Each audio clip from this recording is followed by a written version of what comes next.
ไปบ่รอดพี่น้องเอ้ยมื้อนี้บ่ทันหอดไซซ้ำกลับกับบ่ทันหอดได้ครึ่งทางขึ้นมาแต่ตาดเซฟะเนาะว่าสิไปพาน้องๆเพิ่นไปตาดเซฟปองไล่อีกก็เลยว่าไปต่อบ่ไหลพี่น้องหลังกินข้าวแล้วก็กะขี่รถว่าสิเมื่อบ้านนั่นแหละว่าสิพาเพิ่นมาแวะบ้านห่างแน่เลยก็เลยรถเพน้ำทางอย่างหัวก็เลยว่ามาเปลี่ยนตอนนี้อยู่ที่หมู่บ้านตะมอยอดอยู่ที่เมืองสนามไส่แขวงอันตะปือเนาะเส้นทางนี้ก็ทางที่เฮามาจากพูดแล้วก็สิเมืองสนามไส่เนาะก็เลยว่าผ่านเส้นทางนี้เนาะกับน้องๆเพิ่นก็เลยว่าเวหารซ่อมแป้งเปลี่ยนยางลังพี่น้องยางแบนและมื้อนี้แย่เลยไปมื้อนี้ลุยฝนแน่ไปแล้วบัดนี้ทางไปต่อแค่นี้ว่าฮอดห้านอยู่ห้านซ่อมแปลงอยู่ทางบ้านตะมอหยอดพี่น้องคันว่าไปแสปองไล่นี่สิบ่ได้มาง่ายเด้อทางกะแห่งหลายลักเนาะคันไปแสปองไล่มันโอ้ได้จู้ง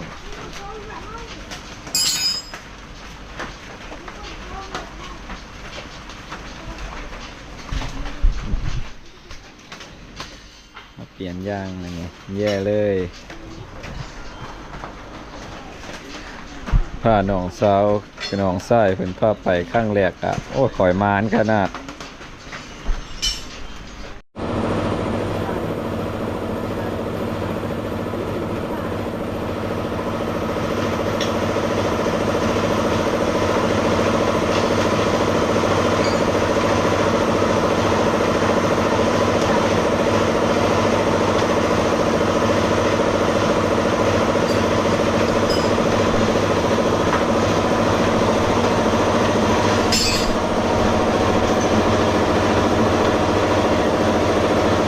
เปลี่ยนยางเลยโอ้ฝนเลยตกเลยทางฝน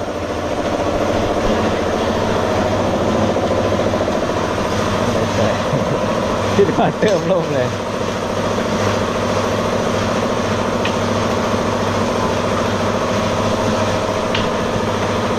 ใส่บอกง่ายเลย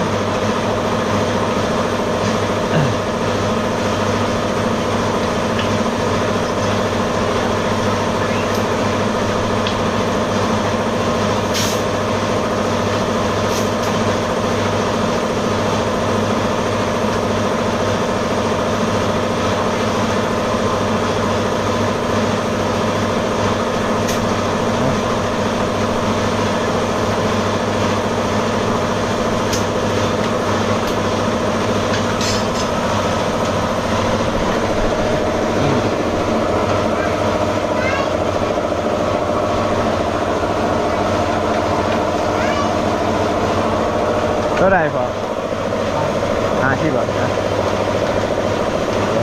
ค่อย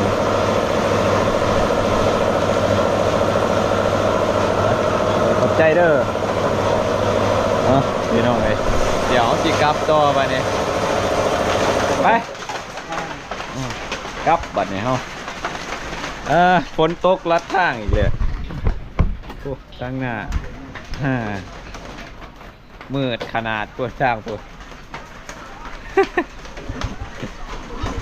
ตัดคลิปอยู่บ่อยพ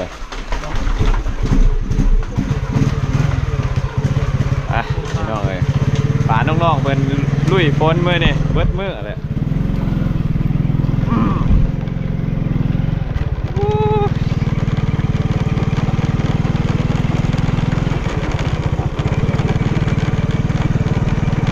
บ่มาอันมื้อนี้แต่มีแต่แนวเสียเงินตอนนี้อยู่ที่บ้านตะมอหยอดพี่น้องให้ก็ที่ออกเมื่อน้องๆเพิ่นมาอยากเห็นตาดเซปองไร่ก็เลยว่าพาเพิ่นมานี่ให้สิไปต่อนี่ก็บ่ได้แล้ว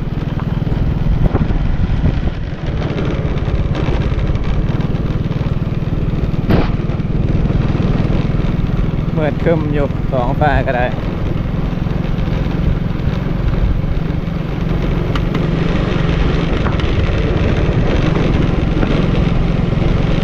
ทางนี้เป็นเห็ดสวนมันต้นแต่ว่ามันสำปะหลังหลายขนาด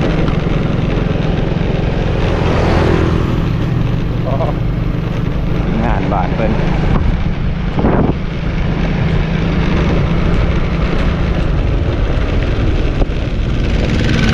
เห็นรถก็กายไฟกายมากเป็นไฟสวนเลยพี่น้องทางนี้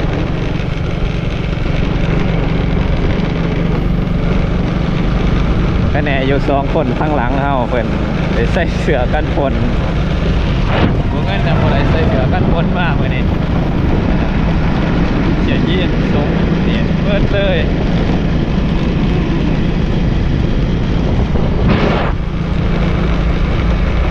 สิตกอีกแล้วพี่น้องท่านหอใส่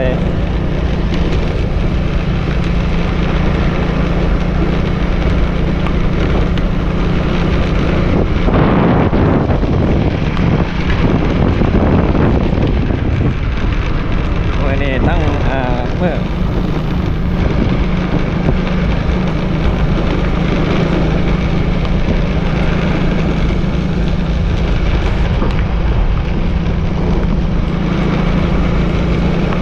เขตนี้เป็นเขตหมู่บ้านจัดสรรใหม่บ้านตะมอยอดชาวบ้านที่ถือผลกระทบเป็นกับมาอาศัยอยู่พื้นที่นี้นะพื้นที่สูงหนาอยู่นะหมู่บ้านเขตนี้บรรยากาศก็ดีมองไปบนภูเขาก็สวยงามแต่ว่าเมื่อนี้มันอยากมืดๆครึมๆเพราะว่าฝนตกพายุเนี่ยมีร้านค้าอาหารกินดื่มปั๊มน้ำมันหน่อยกับนี่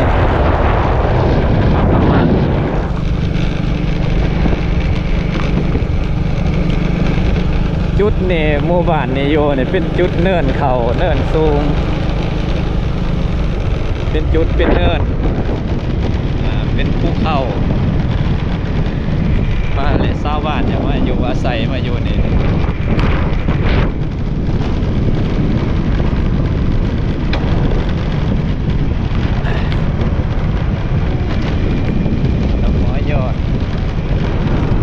ทางนี่เพิ่นเฮ็ดหน้าพุ่นแหละฝากเบื้องพุ่นก็ให้หน้าคือกัน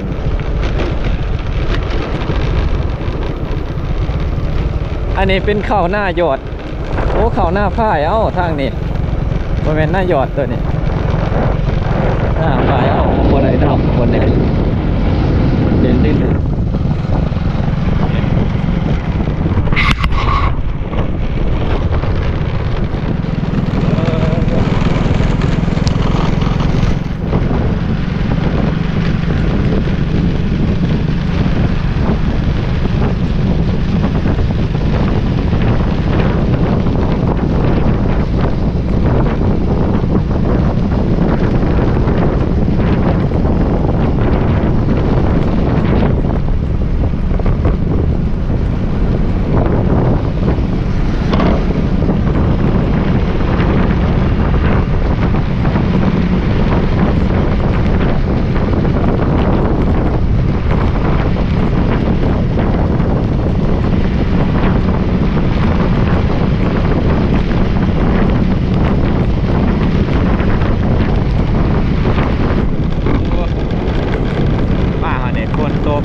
แวะพักคนคนไหนวะเนี่ย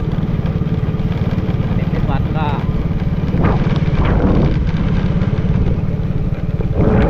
วัดล่ากาแวะบ่แวะพักคนก่อนมองลงคนก่อนพี่น้อยมาหอดดิอย่ามองลงคนก่อนเด้อ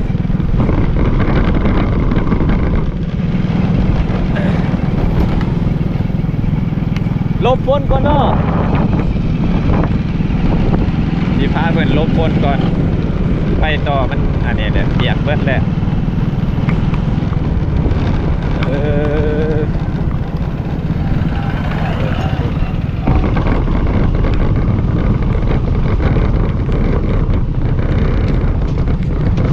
ก่อนเอาบ่คลิปเดี๋ยวเอามา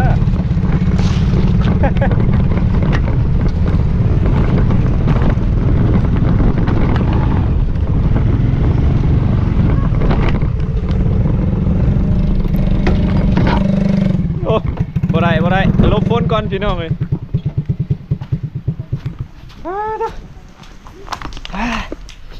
เดี๋ยวนะพามาลบอยู่บ้านห่างได้มื้อนี้ บ้านห้างจะงามเนาะอ้าวบ้านห้างนี่ใส่เจ้าผ่านเหรอ อยู่ฝุ่นก็มีมันมีหาบ้านพาเบื้องนั้นเพื่อนแม่นบ่เรือแล้ว บุเรือ บ่เรือ โอ้ ไปเบิดแล้ว วนเบิดบ่ บ่ย่างพ่อล่างเบื้องมีฝากเบื้องพุ่นแน่อยู่หัวขวดสิเปลี่ยนโอ้พาเพิ่นมาพักอยู่บ้านห่างพี่น้องเอ้ย บ้านห้างบ้านน้ำท่วมที่2018เนาะ แม่น ตามมาเบิ่ง บ่ได้เฮาผ่านมาแต่เสพะเสปองไรนะทุกคนเอ้ยก็ยังเขาบ่ทันได้มางได้นี่ มีแต่คางนี้ยังคางนี้ งามขนาดอันนี้ มีน้ำเลยคางน้ำเบิ่งเอาไปเนาะผมบอกเป็นคู่ เสาใหญ่ น้ำข้างไหวนี่อยู่ข้างใน จะบ่เคยมาจักเทื่อบ่ บ่อันนี้เป็นของรัดมืดบ่นี่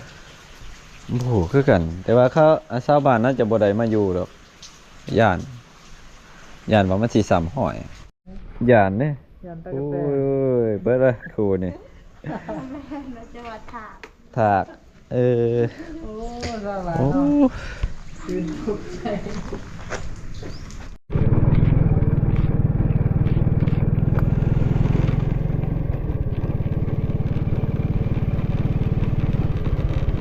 ว่าบ้านนี่ก็เล็บไก่แบบมันห่างเลยบ่มีคนกล้ามาอยู่อีกน่าสิได้เฮือนซ่านบ้านซองแต่ละหลัง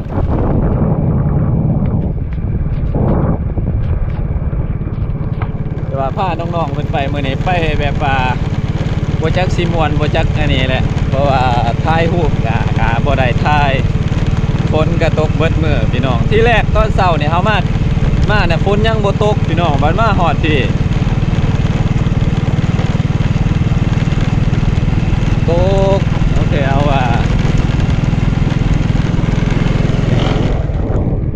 ครึ่งหนึงเปลี่ยนแล้วเมื่อตะกี้นี่พี่น้องเอ้ยเปลี่ยนอยู่บ้านตามอยอดอันนี้มาเปลี่ยนอยู่บ้านโคกกองอีกสงสัยเพิ่นบ่กวดอัน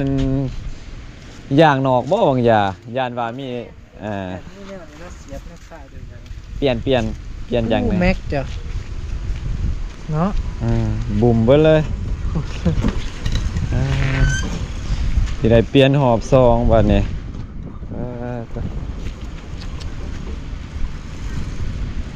เบรกกับเบิดทั้งหน้าโอ้ท้องฟ้าแห้งมืดมนชีวิตก็แห้งสิขนาดแล้วก็เลยเนี่ยนี่ไหววะ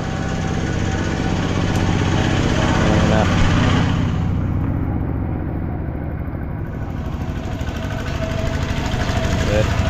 เปลี่ยนหอบสองตอนนี้อยู่ที่บ้านโคกองพี่น้อยว่าสีหอดไซส์เซตท่านี่บ่ฮู้ว่าสีได้เปลี่ยนอีกจักเทื่อบ่ไหวดอกแนวเนี่ยนี่หลวดน้อยๆหลวดนี่ได้เปลี่ยนเป็นครั้งที่สองโอ้เจ้าแม่น